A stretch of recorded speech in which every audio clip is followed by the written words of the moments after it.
Footpath operation ವ್ಯಾಪಾರಿಗಳಿಗೆ full tension.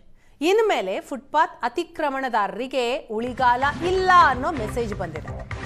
Footpath operation ವ್ಯಾಪಾರಿಗಳಿಗೆ full tension. ಈಗ ಇನ್ನು ಮುಂದೆ ಏನಾದರೂ ಫುಟ್ಪಾತ್ ಅತಿಕ್ರಮಣದಾರರು ಇದ್ರೆ ಅಂಥವರಿಗೆ ಉಳಿಗಾಲ ಇಲ್ಲ. ಒತ್ತುವರಿದಾರರನ್ನ ಪಾಲಿಕೆ ಜೆಸಿಬಿಯ ಸದ್ದು ಪತರಗುಡಿಸಿದೆ.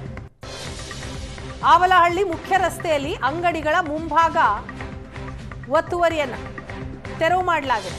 ಎಲ್ಲ ಒತ್ತುವರಿ ಅಂಗಡಿ ತಳ್ಳುವ ಗಾಡಿಯನ್ನ ಅಧಿಕಾರಿಗಳು ಖಾಲಿ ಮಾಡಿಸಿದ್ದಾರೆ. ಅಧಿಕಾರಿಗಳ ವಿರುದ್ಧ ಬೀದಿ ಬದಿ ವ್ಯಾಪಾರಸ್ಥರು ಆಕ್ರೋಶಗೊಂಡಿದ್ದಾರೆ.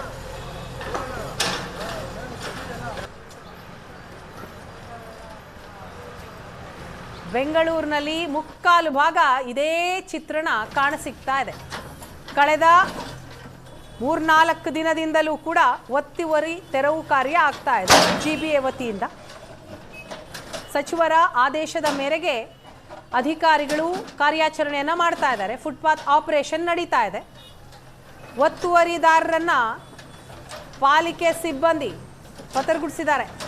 ಇನ್ನು ಮುಂದೆ ಏನಾದರೂ ಅತಿಕ್ರಮಣದಾರರಿದ್ದರೆ ಅಂಥವರು ಹುಷಾರಾಗಿರಬೇಕು. ಇನ್ನು ಮುಂದೆ ಅವರಿಗೆ ಅವಕಾಶ ಸಿಗಲ್ಲ.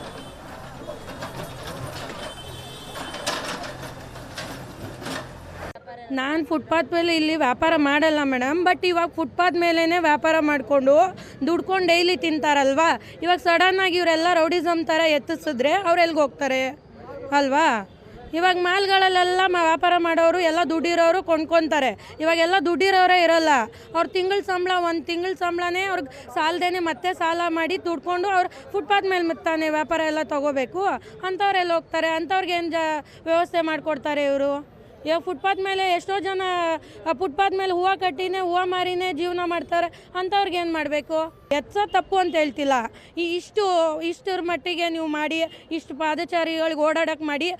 ಜಿಬಿಎ ಅಧಿಕಾರಿಗಳ ಕಾರ್ಯಾಚರಣೆ ಜೋರಾಗಿದೆ. ಎಲ್ಲೆಲ್ಲಿ ಒತ್ತುವರಿ ಮಾಡಿಕೊಂಡು ಬೀದಿ ಬದಿ ವ್ಯಾಪಾರಿಗಳು ಅಂಗಡಿಗಳನ್ನು ಹಾಕೊಂಡಿದ್ರು ಅಂತಹ ಅಂಗಡಿಗಳನ್ನು ಈಗ ತೆರವು ಮಾಡುವಂತಹ ಕೆಲಸವನ್ನು ಜಿಬಿಎ ಅಧಿಕಾರಿಗಳು ಮಾಡ್ತಾ ಇದ್ದಾರೆ. ಕಳೆದ 2 ದಿನಗಳಿಂದಲೂ ಕೂಡ ಈ ಕೆಲಸದಲ್ಲಿ ತುಂಬ ತಲ್ಲೀನರಾಗಿದ್ದಾರೆ. ಈಗಾಗಲೇ ಸಿಲಿಕಾನ್ ಸಿಟಿಯಾದ್ಯಂತ ಎಲ್ಲೆಲ್ಲಿ ಈ ರೀತಿಯ ಒಂದು ಏನು ಬೀದಿ ಬದಿ ವ್ಯಾಪಾರಿಗಳು ಎಲ್ಲೆಲ್ಲಿ ಅಂಗಡಿಗಳನ್ನು ಹಾಕ್ಕೊಂಡಿದ್ರು ಅದೆಲ್ಲವನ್ನು ಕೂಡ ತೆರವು ಮಾಡುವಂತಹ ಕೆಲಸವನ್ನು ಈಗ ಜಿಬಿಎ ಸಿಬ್ಬಂದಿಗಳು ಮಾಡ್ತಾ ಇರುವಂಥದ್ದು. ಬೆಳಗ್ಗಿನಿಂದಲೂ ಕೂಡ ಏನು ಜೆಸಿಬಿ ಗರ್ಜನೆ ಜೋರಾಗಿಯೇ ಇದೆ. ಎಲ್ಲೂ ಕೂಡ ಒತ್ತುವರಿ ಮಾಡಿಕೊಂಡು ಅಂಗಡಿಗಳನ್ನು ಕಟ್ಕೊಂಡಿರುವಂಥದ್ದು ಅಥವಾ ಅಂಗಡಿಗಳನ್ನು ಏನು ತಳ್ಳೋ ಗಾಡಿಗಳನ್ನು ಇಟ್ಕೊಂಡು ವ್ಯಾಪಾರ ಮಾಡುವಂಥದ್ದು ಇವೆಲ್ಲವನ್ನು ಕೂಡ ತೆರವು ಮಾಡ್ತಾ ಇದ್ದಾರೆ. ಸದ್ಯಕ್ಕೆ ನಾವಿರುವಂಥದ್ದು ಅವಳಹಳ್ಳಿ BDA ಪಾರ್ಕ್ ರಸ್ತೆಯಲ್ಲಿದ್ದೀವಿ. ಈ ಮೇಯ್ನ್ ರೋಡ್ನಲ್ಲಿ ತುಂಬ ಏನು ವ್ಯಾಪಾರಿಗಳು ವ್ಯಾಪಾರವನ್ನು ಮಾಡ್ತಾ ಇದ್ರು. ಆದರೆ ಇವತ್ತು ಎಲ್ಲ ಅಂಗಡಿಗಳನ್ನು ಬಂದ್ ಮಾಡಲಾಗಿದೆ.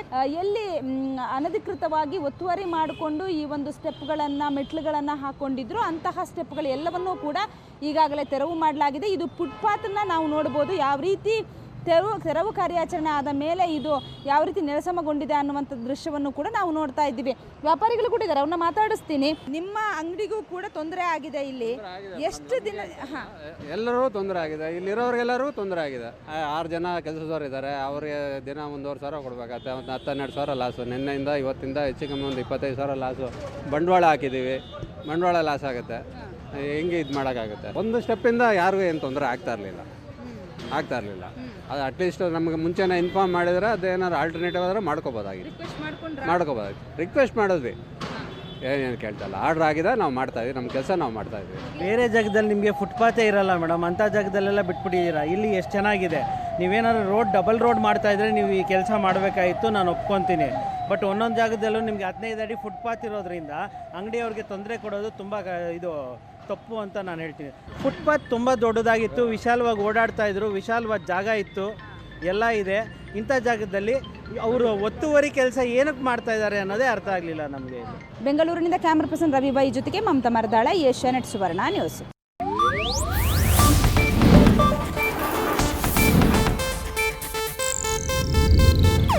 ಇದು ಏಷ್ಯಾನೆಟ್ ನ್ಯೂಸ್ ನೆಟ್ವರ್ಕ್ ಪ್ರಸ್ತುತಿ.